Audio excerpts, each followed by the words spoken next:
The panic attacks were finally subsiding. 2 weeks in this heavy, foreign body, and the screaming in my head had quieted to a dull roar. I owed that sanity to Becky. Specifically, the real Becky, currently living her best life in my sculpted, size 0 body. She texted me constantly, reassuring me. We will fix this, Fallon. Just hold on. We are in this together. Warmth unfurled in my chest. I used to look right through her. Becky was the ghost of the hallway. The girl who ate alone in the bathroom stalls. The smudge on the pristine glass of our elite academy. If I, Fallon, was the untouchable moon high above, Becky was the mud everyone wiped their boots on. But under that silence? She was kind. 2 weeks of shared trauma had bonded us tighter than blood. Best friends by necessity. I burst into the classroom, lungs wheezing like a broken accordion, just as the bell screamed. I collapsed into my seat in the back row, the leper colony. That was where Mr. Craved put us. Right next to the trash can. This school was a playground for the 1%. Old money, new money, tech money. Then there was us. Me, currently the scholarship kid's daughter, and Silas. Silas was here on an athletic scholarship. Dirt poor. Just like Becky. Usually, he slept. Becky stared at the wall. An unspoken truce of invisibility. Today, I broke it. Silas. I shoved 2 hard-boiled eggs and a carton of milk onto his desk. Eat these. My diet started now. Becky's parents, Susan and Hank, were poor, but they compensated with calories. They loved her to death and proved it by stuffing her face. Breakfast was a feast, 6 eggs, 2 milks, 5 massive sausage biscuits. I was drowning in carbs. Silas cracked one eye open. He looked at the eggs, then at me. A slow, lazy smirk spread across his face. Becky. You got a crush on me or something? I gave him my best "Are you serious?" deadpan. Silas and Harrison. The school's twin stars. Harrison was the golden boy. The prince. Silas? Silas was the storm. He had that dangerous, jagged edge. Sun-bronzed skin, a jawline sharp enough to cut glass, and eyebrows that always looked like a challenge. He was undeniably gorgeous, but in a way that screamed red flag. Relax. I'm not into guys. I took a sip of milk and tossed a foil-wrapped breakfast sandwich at his chest. I'm cutting calories. Hate to see good food go to waste. Consider it a perk of sitting in the splash zone. Silas was an orphan. His parents died in a car crash back in middle school, leaving him with his grandparents.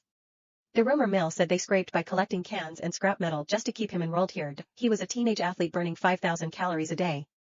He was always starving. During quiet reading time, his stomach growls sounded like angry thunder. The lazy smirk vanished.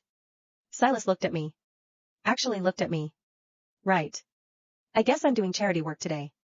He tore into the sandwich. I finished the milk and glanced at the front ROW.my seat. Fallon's seat was empty. The bell was seconds away. Becky was never late. In the 2 weeks since the swap, she hadn't missed a second. Was she sick? I slipped my phone out. Texted my old number. Nothing. I dialed. Straight to voicemail. A sharp kick to my shin. I jumped. Silas jerked his chin toward the front. Mr. Craved was patrolling. I shoved the phone deep into my bag just as his shadow fell over our desk. Homeroom was a blur of anxiety. Last night, Becky had been manic, texting me until 2 a.m.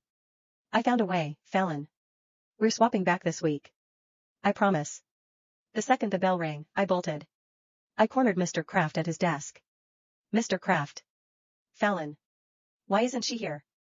He blinked, light reflecting off his shiny scalp.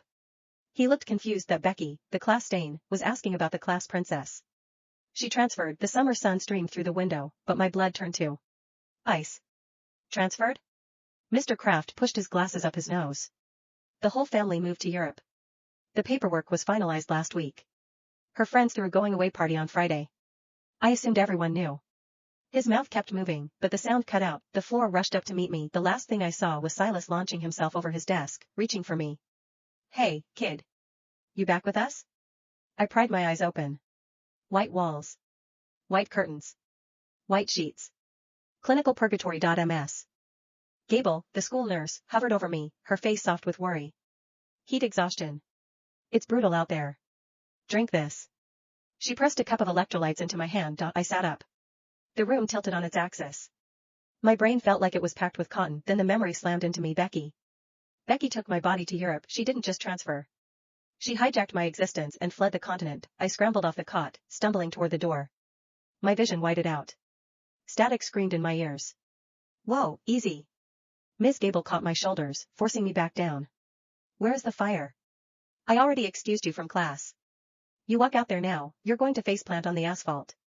Rest. I choked back a sob. Panic clawed at my throat. I couldn't rest. I had to find her. I had to scream until someone listened. I ignored the nausea rolling in my gut. I shoved my feet into my sneakers and lurched for the exit. Ms.